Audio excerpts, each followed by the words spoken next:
Quem começa jogando hoje contra o Santos? É sobre isso que vamos falar no vídeo de hoje. Trouxe um cortezinho aqui da ESPN Brasil. Lembrando que os créditos vão estar na descrição. Já deixa o like, se inscreve no canal e ative o sininho para as notificações. Bom, vamos ver o que os comentaristas estão falando aí. Zupac, a galera toda da ESPN aí. Sobre a possível escalação do Verdão. Quem entra, quem sai, que posição que vai jogar, qual lado começa. Será que Facundo é titular hoje? Rômulo continua tendo mais oportunidades?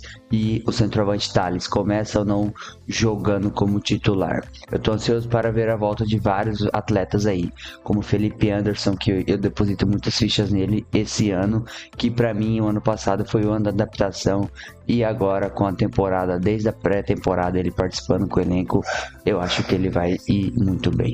Bom, vou dar uma olhadinha no vídeo, daqui a pouco eu volto. Ok, é começo de temporada. A gente sempre faz aquela ressalva. É começo de temporada. Tem o preâmbulo, não vamos superdimensionar reações, hipervalorizar isso ou subvalorizar isso, mas é um grande clássico que foi a final do ano passado, André Kfouri. Temos aí um Santos e Palmeiras, sua expectativa. No campeonato estadual, os encontros das grandes camisas são o que importa, né?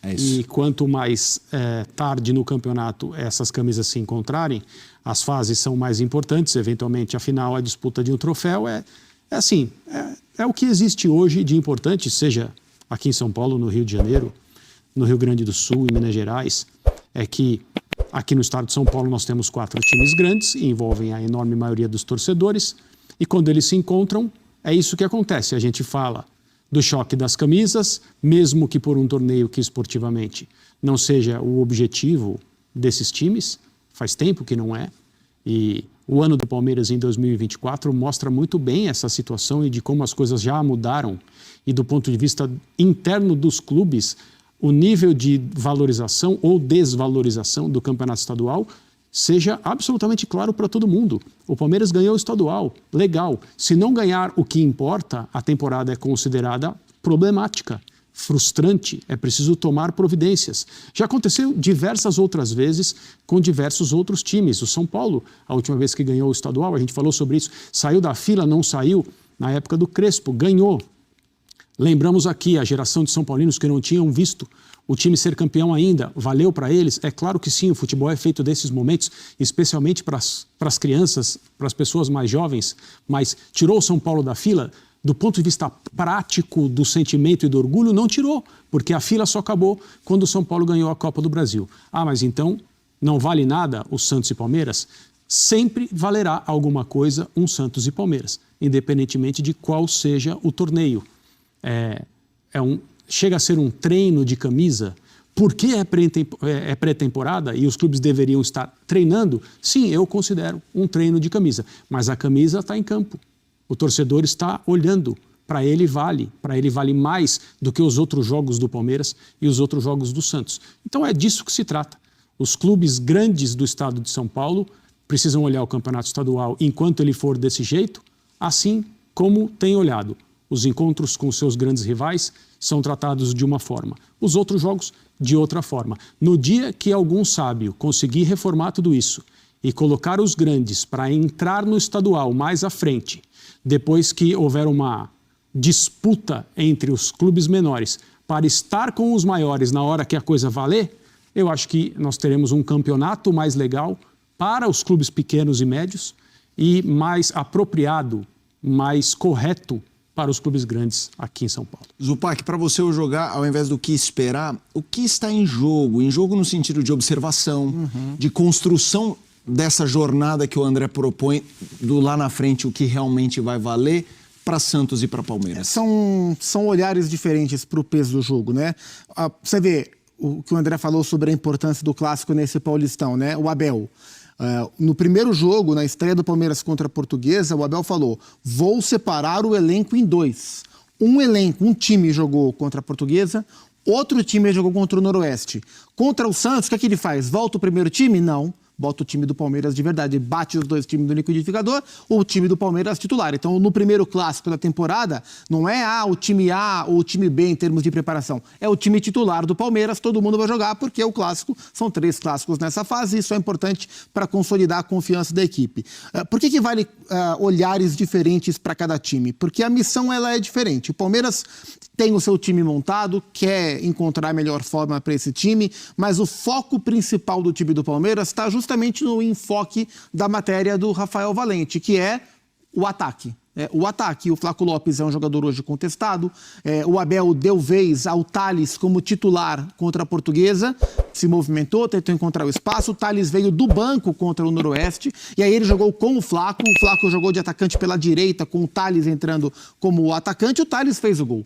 Então, assim, é uma oportunidade interessante agora para o Abel colocar o Tales com o time titular de verdade do Palmeiras, um menino ganhando minutos, mas com um histórico de base de muitos gols, um jogador habilidoso, inteligente para jogar. Tenho a impressão que esse menino vai ganhar minutos nesse clássico mais do que o Flaco Lopes, que está desprestigiado. Então esse é o olhar para o time do Palmeiras. Tentar reencontrar uma velha forma e tentar encontrar soluções, especialmente no ataque. O Santos é outra parada. O Santos está numa fase de provação. O Santos vem de um calvário de Série B. O Santos mudou o seu time e trouxe um técnico muito qualificado, um técnico promissor num trabalho de um clube dessa dimensão. E ele vai se provar muito mais nesses jogos. A gente vai começar a entender qual é a do Santos para a temporada muito mais nesses jogos do que nos jogos contra os pequenos. Então, para o Santos é uma provação, é mostrar, tô de volta para competir com você, Palmeiras. Para o Palmeiras é tentar reencontrar a melhor forma. Curioso da final do ano passado é que a época era tratada como tem que ser tratada, apenas, infelizmente, né, mas apenas uma final de estadual. Mal sabíamos nós que seria o ponto alto das duas equipes da temporada. Né? O auge do Palmeiras em 24 foi o título paulista, o auge do Santos em 24, apesar de campeão da B, foi a campanha e a maneira que se comportou no Paulistão. Se encontraram e daí por diante passaram a jogar pior. O Santos conquistou o seu objetivo, o Palmeiras não. Vamos seguir aqui o programa, mas num tema do Palmeiras, porque logo na abertura a gente falou sobre a história do Claudinho, jogador do Zenit, que estaria acertado, isso você acompanha todo o caso no espn.com.br, o completo, estaria acertado com o Palmeiras, mas que mudou de ideia e vai para o futebol do Catar.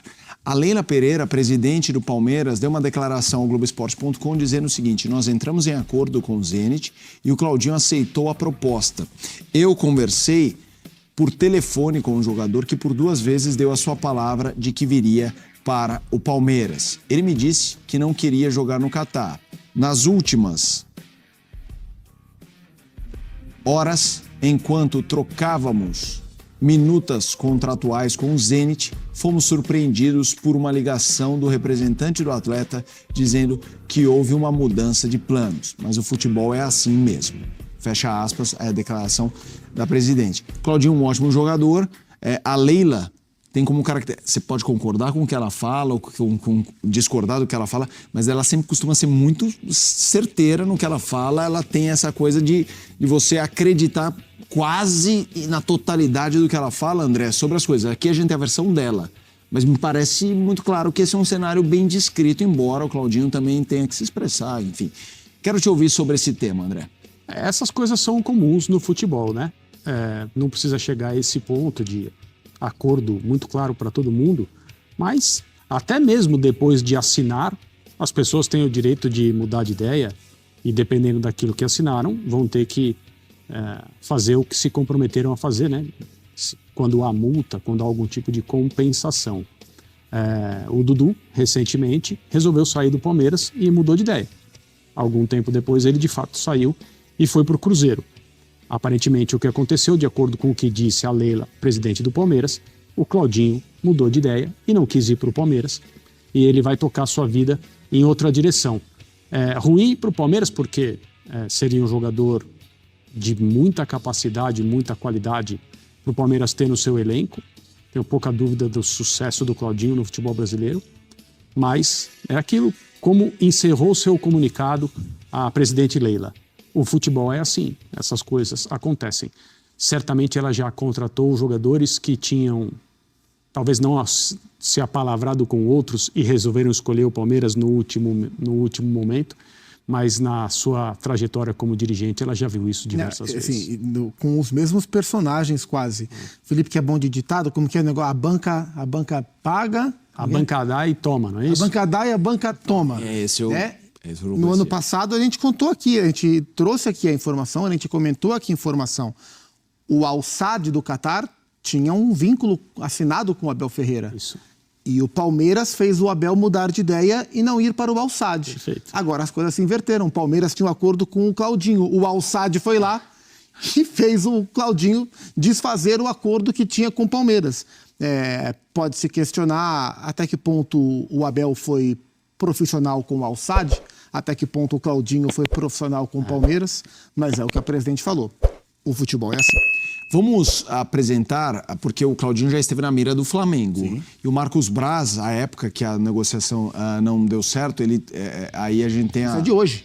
Isso é de hoje, né? Isso é de hoje, perdão, isso é de hoje. Um link que tinha um link de uma matéria com a história do Palmeiras do Claudinho. É isso, sempre isso. Eles devem achar bonito, acertam e depois correm, porque ele teve a história com o Flamengo e a história se dissipou. Né? Não ficou tão claro o porquê, os motivos, o Flamengo na época falou e tudo mais, mas agora o Marcos Braz retorna e dá a sua isso é ruim, é o que você falou, como que é? Gostei, a banca dá e a banca toma, mas o meu é aqui se faz, aqui se paga, mas isso é mais cruel e não é relativo a esse episódio, mas quando um jogador começa a ser marcado por isso, também não é bom para o jogador, né? Não, claro que não, exato. Sobre a conduta, e a gente nunca sabe até onde vai o papel de cada um numa negociação como essa.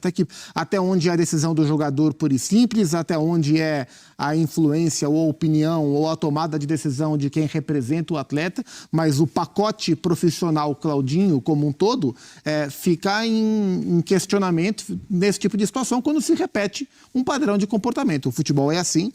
E aparentemente, segundo as palavras de Leila e Marcos Braz, dirigentes tão distantes, eles não são dirigentes próximos em termos de convívio, quando dois trazem o mesmo tipo de olhar, talvez isso diga algo sobre o padrão de comportamento. Quando há uma disputa com o mercado do Catar, você pode ter argumento A, argumento B, argumento C, apresentar um plano de negócios, um business plan, olha como vai ser legal. Quando a coisa cair em grana, não dá mais. Não dá, né? É isso. É isso, André? Assim, vamos talvez, né, esperar a manifestação do Claudinho a respeito disso. Ele não tem obrigação nenhuma de justificar, de explicar por que ele quis fazer uma coisa e não quis outra, por que ele mudou de ideia. Né? Ele fará isso se quiser. Mas a minha impressão é que a motivação para esse tipo de centro, esse tipo de lugar, é econômica. O resto é o resto. É a chance de não precisar mais se preocupar com isso.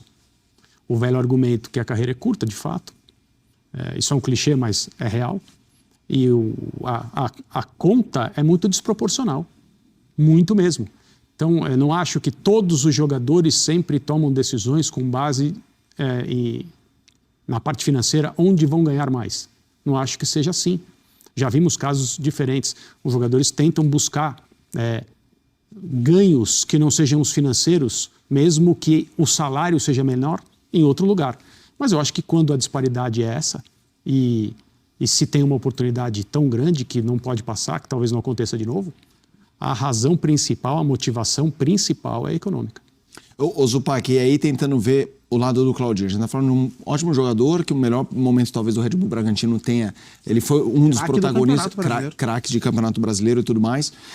O que tem absoluto valor quando vou trazer o Flamengo para discussão, ou o Palmeiras para discussão, não quero fazer uma diferença de valor do jogador em função da quantidade de torcedores que tem determinado clube, mas ele foi procurado pelo Flamengo, agora pelo Palmeiras, estamos falando de dois protagonistas do futebol brasileiro, e assim, ser um ídolo de massa é uma coisa interessante, e estamos falando de uma característica de jogador que não é muito comum, assim, hoje em dia, jogadores com o perfil do Claudinho são jogadores, não vou dizer que raros, mas que não são frequentes.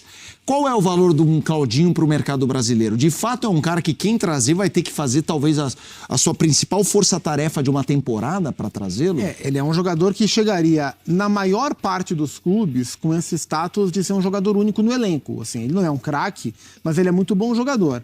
No caso do Palmeiras, especificamente, seria uma excelente contratação.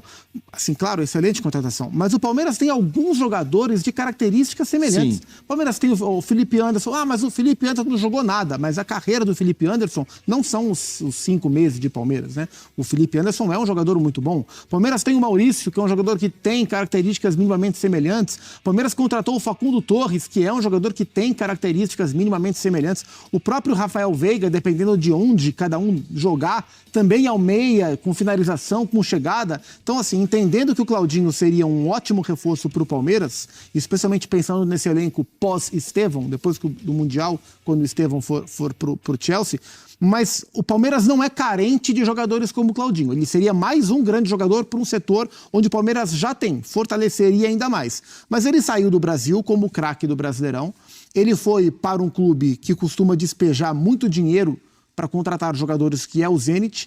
Ele teve a procura do Flamengo, o grande protagonista, quando o procurou.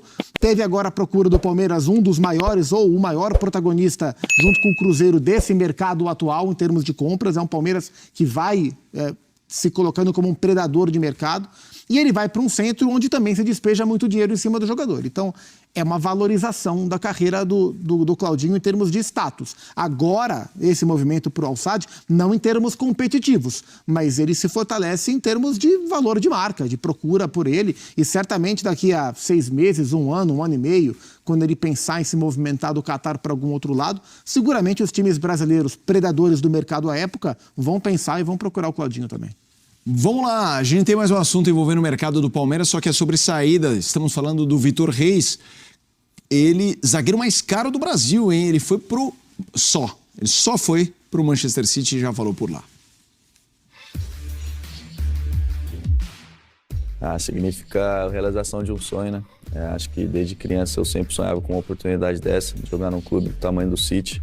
Então acho que é uma realização não minha, mas como da minha família e todas as pessoas que me ajudaram a chegar aqui. Eu acho que vai combinar bem.